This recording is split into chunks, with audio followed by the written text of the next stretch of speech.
Hey guys, Mr. Wilson here. Today we're looking at trig ratios number 2 notes. At the end of this video, you should be able to find missing angle measures using trig, and you should be able to differentiate between when to use the inverse trig function and when not to. Okay, in the previous lesson, we learned how to use the trig function to find missing side lengths. Okay, today we're going to learn how we will use trig to find missing angle measures.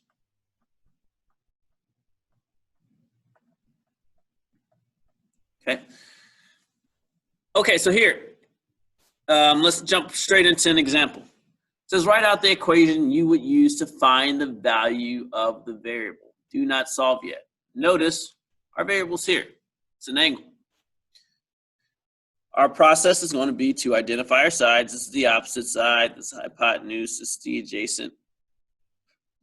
Okay, and so now we know that we have the adjacent and the hypotenuse.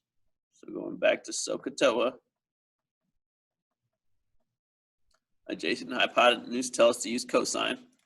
So we're going to be using cosine, and typically as we set this up, we use it from the angle. So this angle, there we go, is the adjacent 17 over the, the adjacent 15 over the hypotenuse 17.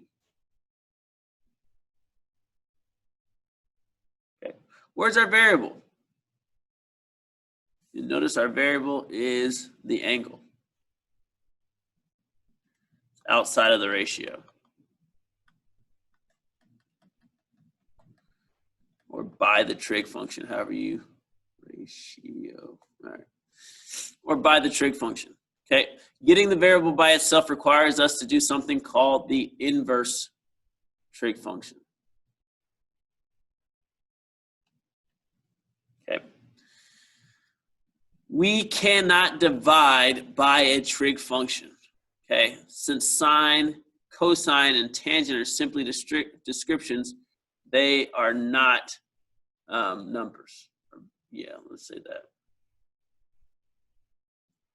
Okay, so a lot of people will get here and like, oh yeah, let's just divide by cosine.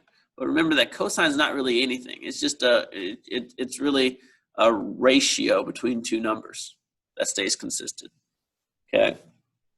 So cosine 23 is something, but without that angle measure, we really can't even find out what that number is, okay? So we've used inverses before, but you might not have thought about it like that. So if we had 3x equals 21, we know that we divide both sides by 3. And we do that because dividing by 3 is the same as multiplying by 1/3.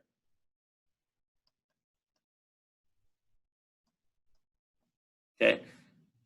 1/3 is the same as 3 to the negative 1, right? If you use your exponent rules from Algebra 1. That exponent is called an inverse function. Okay. Now using the equation from the grid above, the equation from above, get rid of the trig function. Let's look at it. So it's going to call it cosine x equals 15 over 17. So what we're going to do, just like we would multiply both of these sides by the inverse of 3, right? Even though that's not how we would write it, we're going to write it here. We're going to multiply both of these sides by the inverse function.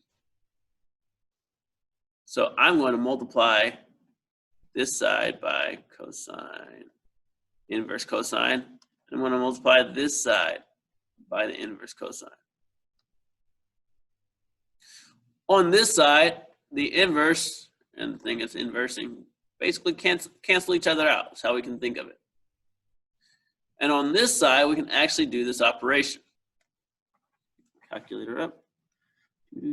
Without my calculator, I'm able to do the inverse and the thing it's inversing without much calculation. Here, I'm going to do 15 divided by 17 and use the inverse cosine. Inverse cosine. And that gives me 28.07. Okay. I'll just say 28 degrees. Since this is an angle measure, typically want to use that to the nearest degree. But remember, notice here, we didn't use inverse functions as we did as we found side lengths. So the only time we use the inverse trig function is when we're trying to find the measure of an angle. All right. So some more practice here. It says, find the missing angle measure or side length. Round answers to the indicated position. So this number one asks us to round to the nearest degree, asking us to find this angle. Okay, so we set it up. This is the opposite side, adjacent side, hypotenuse, OA, TOA. Okay, hopefully you're getting that down by now. But OA tells us to use tangent, and so we'll set this up as tangent x equals the opposite, 300, over the adjacent, 400. We could say 3 over 4 as we simplify that. Okay, to get x all the way by itself, I need to do inverse tangent because I just need to get x by itself. So do an inverse tangent to both sides, I'll get 300 over 400. And I can use my calculator from there. Calculator from there. So then I'll do 300 divided by 400, 0.75. And then I'll do my second, and I need to make sure I'm doing inverse tangent. And so now I get 36.86 or 37 degrees, since our directions tell us to the nearest degree. Okay. Number 2 says find angle B to the nearest 10th. So angle B, call that x here, like using that variable, use a different color though. All right. So here I'm identifying my sides. This is opposite, this is hypotenuse, this is the adjacent. Okay. Opposite and hypotenuse tells me to use sine. So I'm going to say sine x equals my opposite 12 over my hypotenuse 13. Need to get x by itself, so I'm going to do inverse sine. And so I end up getting x equals the inverse sine of 12 over 13. In my calculator, 12 divided by 13. What's it doing? 12 divided by 13 gives me 0.923. So then I go to inverse sine, and that gives me 63 or 67.38. 67.38. This tells me to go to the nearest 10th. So 67.38 will go to 67.4.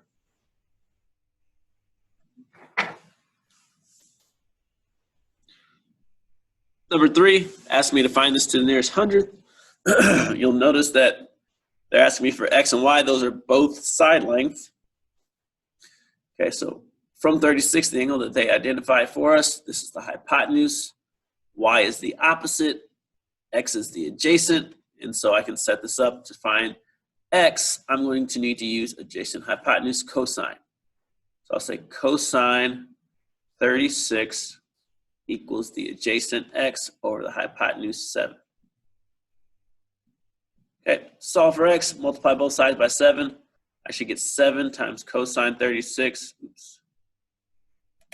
equals x. I can do that in my calculator.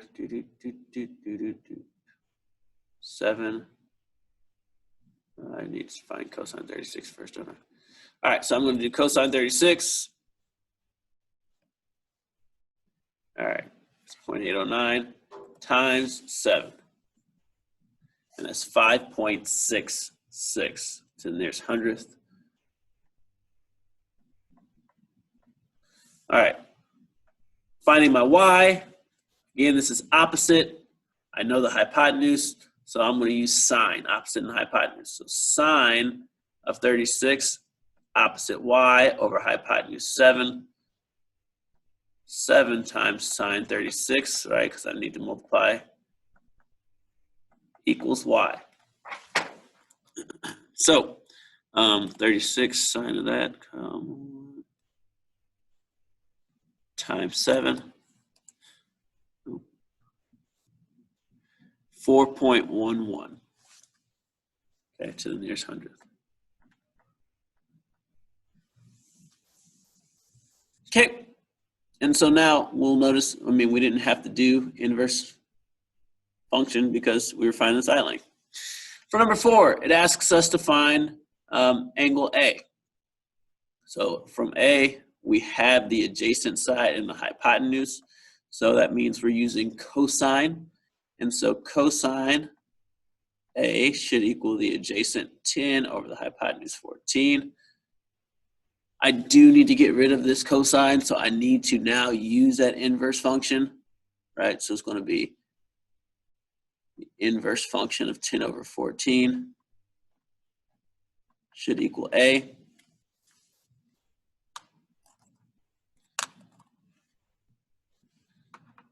Okay, and so inverse function.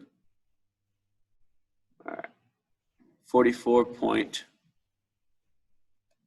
All right, so here, number 5, some word problem. It says you're standing 500 feet from the base of a giant redwood tree that stands 350 feet tall. What measure of the angle form, what is the measure of the angle form from the ground at your feet to the top of the tree to the nearest degree? So I'm standing 500 feet from a redwood tree.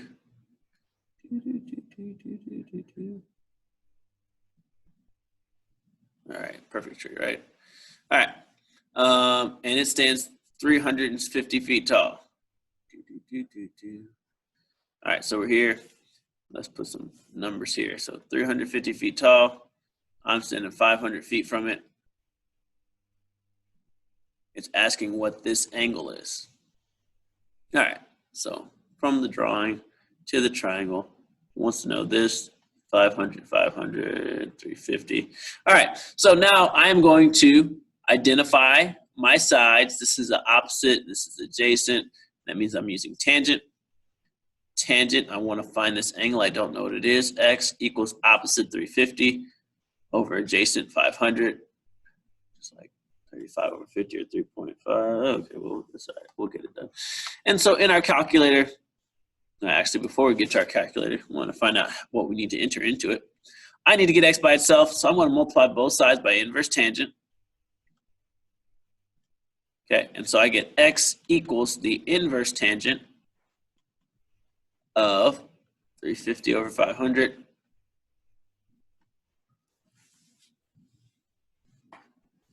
$350 divided by 500, 0.7. And it gives me 34.99 or 35, especially since our directions tell us to go to the nearest degree. All right, so that is using trig functions to find angle measures. See ya.